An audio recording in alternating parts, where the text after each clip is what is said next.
కుక్క బోబో ఉంటుంది, కోడి గుడ్డు పెడుతుంది.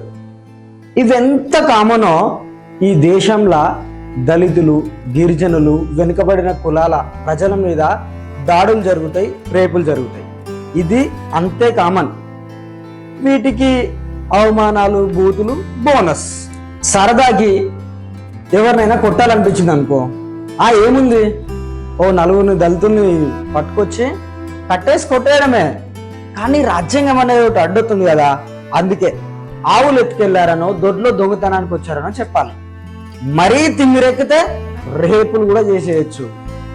ఏముంది, 10 రూపాయలకు పనిచేసే అమ్మాయి 2 రూపాయలు ఎక్కువ అడిగిందని రేపు చేయొచ్చు.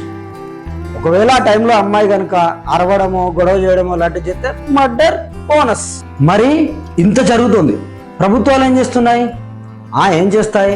ప్రభుత్వాలన్నీ మనధర్మ శాస్త్రాన్ని గౌరవించి పనిచేసేటివే కాబట్టి తమకున్న 2 కాళ్ళతో కాకుండా ధర్మం చెప్పినట్టు 4 కాళ్ళతో ఆవిడ నడుస్తూ ఉంటారు.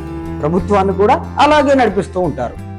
ధర్మం ప్రకారం కింది కులాల ప్రజల ప్రాణాలు ప్రాణాలు కావు, మానాలు మానాలు కావు, ఆస్తులు ఆస్తులు కావు.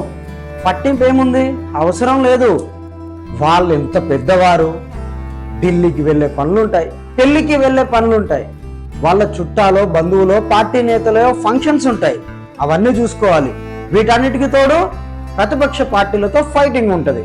ఇన్నిటి మధ్య వాటికి వీళ్ళు ఇవి చూసుకునే టైం ఇక్కడిది.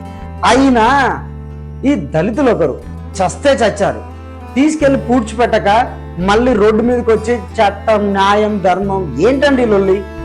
అధికారంలో ఉన్న మనువాదుల ఆలోచనలు ఇవే సుమా. దేశంలో నడుస్తున్న దైనందిన వాస్తవం ఇది. తెలంగాణలోని భువనగిరి ఎస్సీ హాస్టల్లో జరిగింది కూడా ఇదే. ఇంతకు మించి వేరే ఏం లేదు. 2 అమ్మాయిలు చనిపోయారు అనుమానాస్పద స్థితిలో. వార్డెన్తో గొడవన, తోటి విద్యార్థులతో తగువ, అది కాదు, చనిపోయారు. చాలా అనుమానాలు ఉన్నాయి, చాలా ప్రశ్నలు ఉన్నాయి. కానీ ఈ చావుల పైన ఎవరికి ఎలాంటి పట్టింపు లేదు, ముఖ్యంగా ప్రభుత్వంలో ఉన్న వాళ్ళకి.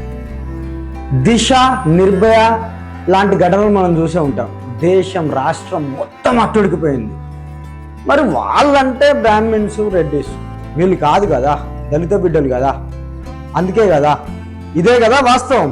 ముఖ్యమంత్రి గారు 2 రోజులకు ఒకసారి ఢిల్లీకి పోతాడు. అక్కడెక్కడో ఉన్న ఢిల్లీకి.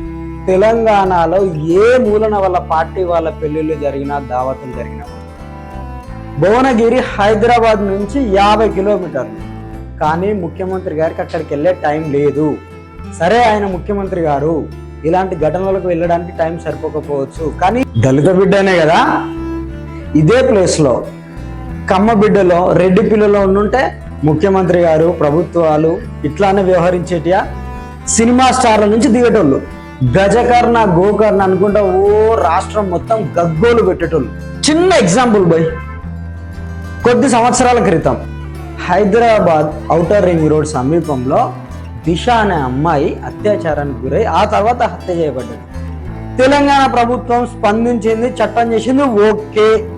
కానీ ఆంధ్రప్రదేశ్ ప్రభుత్వం కూడా దీని మీద చట్టం చేసింది. జగన్మోహన్ రెడ్డి ప్రభుత్వం. కారణం మీకు తెలుసు కదా, అది. సరే భయ్, భువనగిరి హాస్టల్లో చనిపోయిన భవ్య, వైష్ణవి, అవి హత్యలా, ఆత్మహత్యలా, ప్రేరేపిత హత్యలా ఈ పక్కకు పెడితే, వాళ్ళ చావుల మీద చట్టాలు చేసి పక్కకు పెడితే, కనీసం ఈ కేసులో వాళ్ళ మరణానికి లేదా హత్యకు కారణమైన వారికి శిక్షలు పడతాయా? ఇలాంటి ఘటనలు మళ్ళీ మళ్ళీ జరగకుండా ప్రభుత్వం ఏ చర్యలైనా తీసుకోగలదా? ప్రజలలో దీనిపైన కనీసం అవేర్నెస్ కల్పిస్తుందా?